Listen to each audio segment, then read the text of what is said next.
আসসালামু আলাইকুম, সবাই কেমন আছেন? মিমিস ডায়েরিতে সবাইকে স্বাগতম। আজকে ব্লগটা শুরু করতেছি একদম সকাল থেকে। সকালে ঘুম থেকে উঠে আজকে আমি বিছানার চাদরটা চেঞ্জ করেছিলাম। বিছানার চাদরটা চেঞ্জ করলে মনে হয় মনটা অনেক বেশি ভালো থাকে। আমার কাছে তো খুবই ভালো লাগে, আর মনে হচ্ছে আজকে রাতে ঘুমিয়ে অনেক আরাম পাবো। তারপর এই তো কাপড়গুলো বের করে নিচ্ছি। এগুলো আমি আয়রন করব, কারণ অনেক দিন থেকে আয়রন করা হয়নি, আর আমি একটু 8 দিন 10 দিন পর পর আয়রন করি। তো এই জন্যই আর কি আয়রনগুলো করে নিচ্ছি। এরপরে ভাবলাম যে ক্ষুধা লেগে গেছে, কিছু তো খাওয়া যায়। এই তো তারপরে আমি একটু পরোটা ভাজতে চলে আসলাম। আমার কাছে পরোটা ডিম ছাড়া মনে হয় সকালটাই অসম্পূর্ণ থাকে।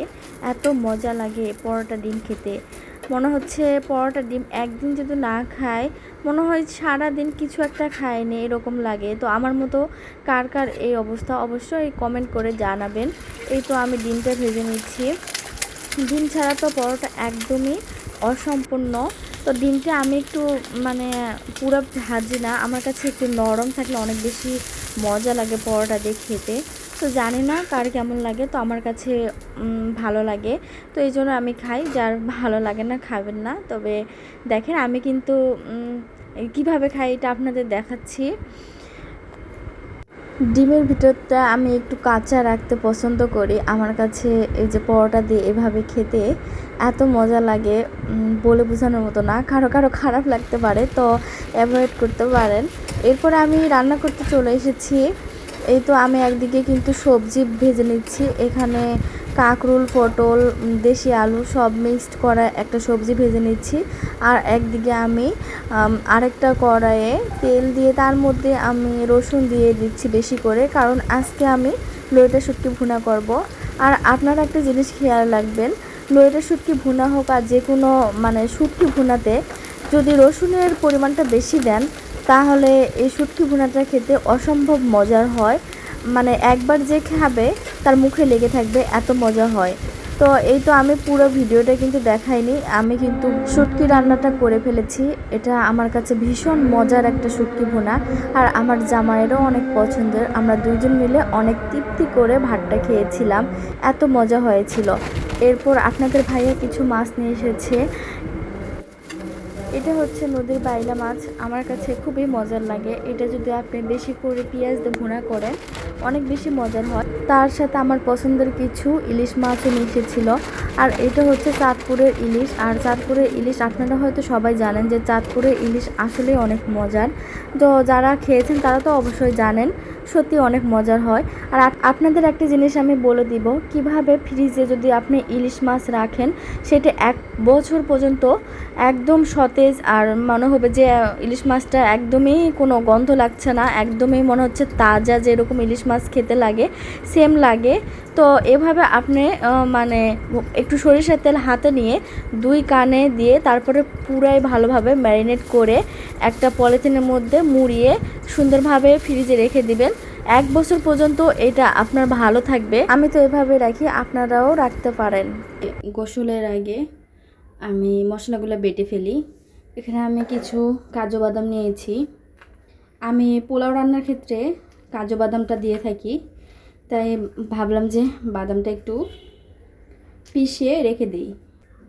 একটু জিরা একটু পিষে রেখে দেব, আর সাথে এই যে রসুন। তো আমি একটু কম করে পিষে রেখে দেই, আবার শেষ হয়ে গেলে আবার করি। একবারে 1 মাসের জন্য আমি রাখি না, কম করেই রাখি। একটু পানি নিচ্ছি, আমার এখানে খুবই সমস্যা সব কিছু করা।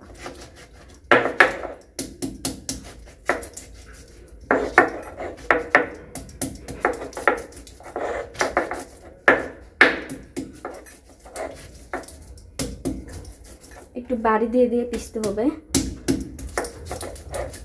আমার ব্লেন্ডার আছে, তারপরেও আমার খুবই ভালো লাগে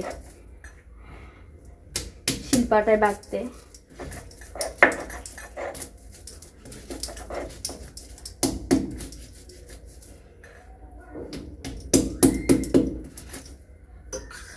একটু পানি দিতে হবে।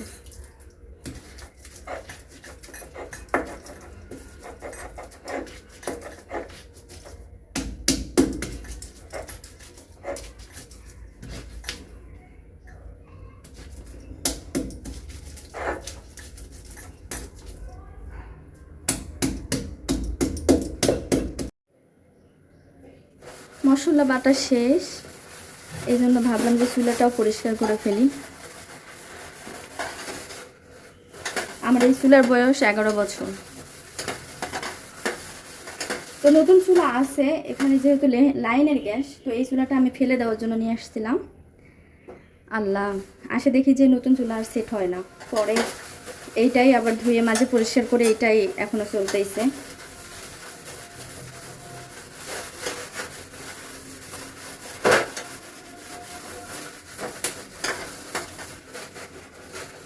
আমি সপ্তাহে একদিন এভাবে ডিপ ক্লিন করে ফেলি। তা তো প্রত্যেক দিন তো মোছানো থাকে, তবে একদিন ডিপ ক্লিন করলে হয়ে যায় 7 দিন।